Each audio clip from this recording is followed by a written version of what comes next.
Okay, thanks very much. Um, my name is Jackie O'Toole and I'm based in IT Sligo. I just want to, before I begin, my job here is just to introduce Perry Share today, but I just also want to give special thanks to John for excellent leadership as president, for Lucy as past president, and of course Ali, who's done a tremendous job in bringing all this together for the next 2 days. So Bonn conference, everybody. So Perry Share is going to kick off our keynote this morning. Perry is the head of student success at the Institute of Technology Sligo. So he is currently coordinating and integrating services and initiatives at the Institute, that provide a really important supportive learning, teaching and social environment. But Perry, of course, is also a wonderful sociologist. He brought the SAI to annual conference to Sligo, IT Sligo in 2006. He has served as vice president of the organisation. He's also written one of the excellent seminal texts of Sociology of Ireland over a number of editions over the last 10 years. And of course, in the areas of social care, he led out on the first kind of major applied social care textbook in Ireland, which is used right across the social care environment. I suppose I've known him for a long time, and I think one of the things that I've always really liked and admired about Perry is his wonderful imagination and the imaginative skills he brings to lots of different topics. Currently, Perry's work centres on social robotics, and he's doing tremendous work with colleagues in IT Sligo and internationally on that. So on that note, may I welcome Dr. Perry Share. Thank you, Jackie, for that lovely introduction. It always sounds impressive when you compress a long career into a minute without all the fallow periods in between. And congratulations to John and yourself and all of the SAI team in getting this conference together. It's going to be brilliant. Last year, of course, we were scheduled to hold the 47th SAI conference at IT Sligo. And it was a source of great disappointment for all of us that we weren't able to welcome everyone to our wonderful campus in the beautiful and eternally sunny Northwest. And I'm not saying that ironically, that's actually a fact these days. So we're very thankful for that. So much strange and new has happened in the intervening 12 months, and that is reflected in much of the reported research and exploratory conversations that are going to be taking place over the next 2 days. The theme of last year's conference that didn't happen was Ireland on the Edge. And it's fair to say when that theme was identified, none of us were aware, of course, of the particular edge that we were about to jump off. John, our president, who created the conference statement for both that conference and this year's, wrote lyrically of the multiple edginesses of Sligo itself and drew on the image of the surfer. And he said, Sligo, a surfer's paradise where people playfully balance on the unstable dynamic limit in a sport that is a perfect metaphor for our liminal, anomic, precarious and liquid times. So while Sligo may sometimes be less than paradisical, though usually fairly liquid and definitely liminal, the image is an instructive one. The precarity and potential instability of a mid-sized regional centre like Sligo and so many others like it has been cruelly exposed by the pandemic. The town itself had barely recovered from the financial crash before it was hollowed out once again of money and people and life. And perhaps it'll be even more difficult to recover a second time, given the dramatic reconstruction of urban retail and entertainment spaces that's now endemic across the capitalist world. But we're also on the edge of gaining a technological university, and that opens up all sorts of possibilities, as I'll discuss with colleagues in a session tomorrow afternoon. Unashamed plug there. Last year, we were potential surfers. So what metaphor is appropriate for today with the new conference theme of atomized solidarities, together apart? Now, one obvious metaphor is staring us in the face. The little colored rectangles that just about any child or adult can recognize as a Zoom meeting. We're literally spaced across the country, indeed potentially the world, atomized in our own little domestic or workplace worlds, our bedrooms, our attic conversions, even sometimes our cars.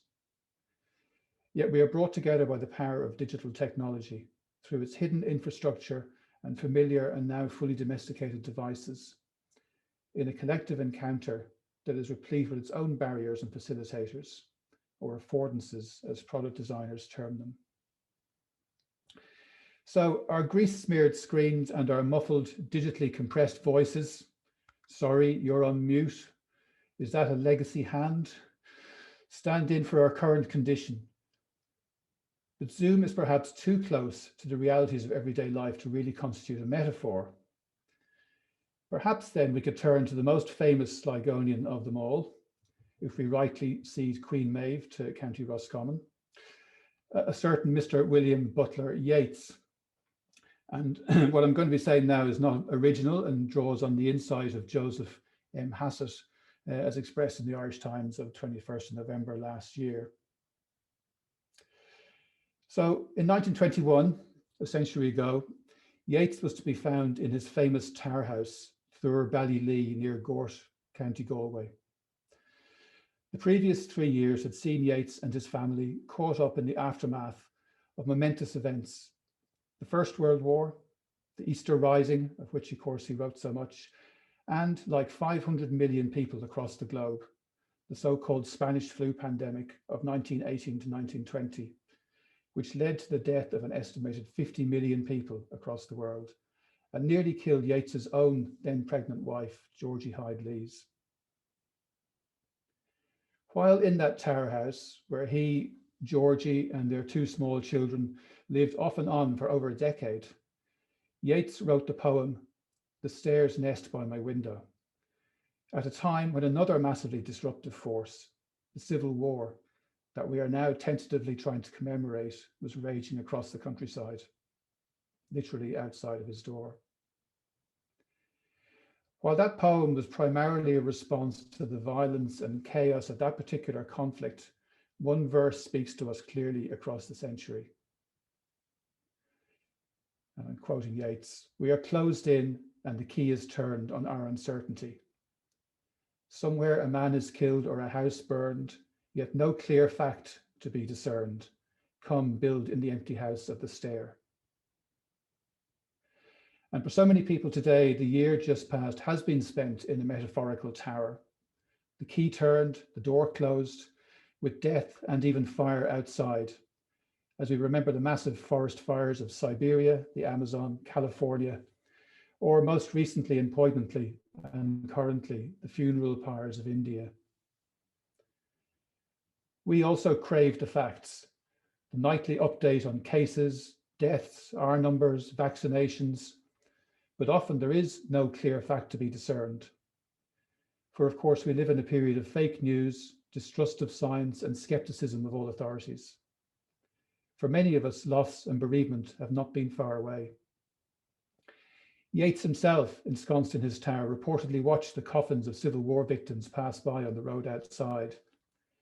As we sit in our digital towers, helplessly watching the tragic events in Bergamo, Manaus, or our own hospital front line.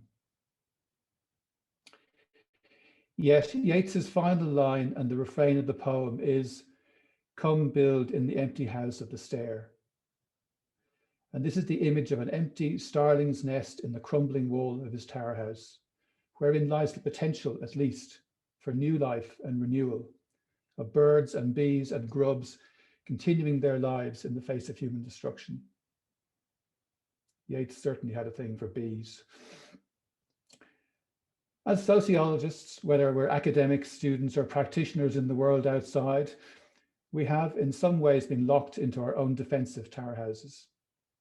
We have, like everyone else, been shorn of much human contact, a real challenge in a discipline that is all about human contact. This has affected how we conduct research, or even if we can conduct it. And I, and no doubt many of you, have had to shelve or radically alter projects as a consequence of COVID restrictions. Teaching and learning, my current field of operation, has also been radically altered, with emergency remote teaching the new normal. While it has its positive sides, technologically mediated communication is sometimes inadequate for the robust but nuanced debate so central to the development of a sociological imagination.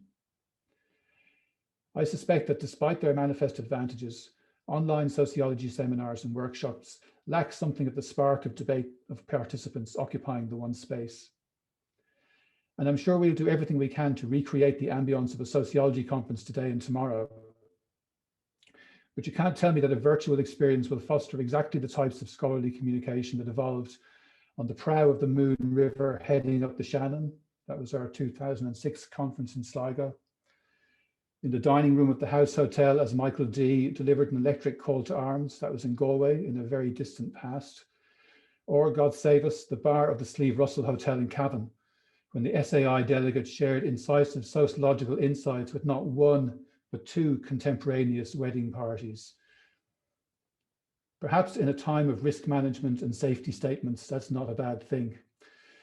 But I can say that the book, The Sociology of Ireland, that Jackie mentioned, was born over a sequence of pints at 3 o'clock in the morning at an SAI conference in Dundalk.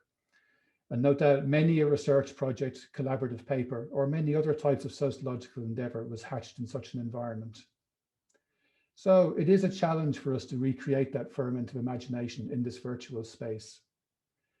Nevertheless, we should grasp the unique opportunities that interacting in this non-space brings and reflect on the new possibilities that electronic communities of practice and learning can afford us. And make sure you get along to tonight's virtual pub, which is inevitably BYO.